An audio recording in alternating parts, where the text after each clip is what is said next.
If A is to B is equal to 2 is to 3, B is to C is to 4 is to 5, C is to D is 3 is to 7, find the value of A is to B is to C is to D. Now, we can write down the alphabets like this: A, B, C, D.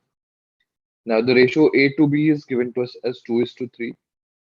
So we can write this down like this in the first line. Second ratio is B is to C. So in the second line, we'll write it down as 4 is to 5. C is to D ratio is 3 is to 7. So we can write down in the third line. Now you will observe that there are vacant spaces here in this table. So what we have to do is fill those vacant spaces with the horizontal neighboring values. So we have here 3. Here also we have 3. Here we have 5.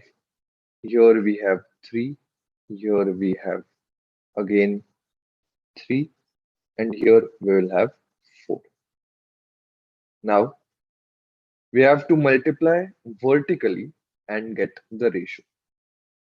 But you can cancel out any factor if it is common in all the 4 columns. And you will observe that 3 is a common factor in all the 4 columns A, B, C, D. So you can cancel it out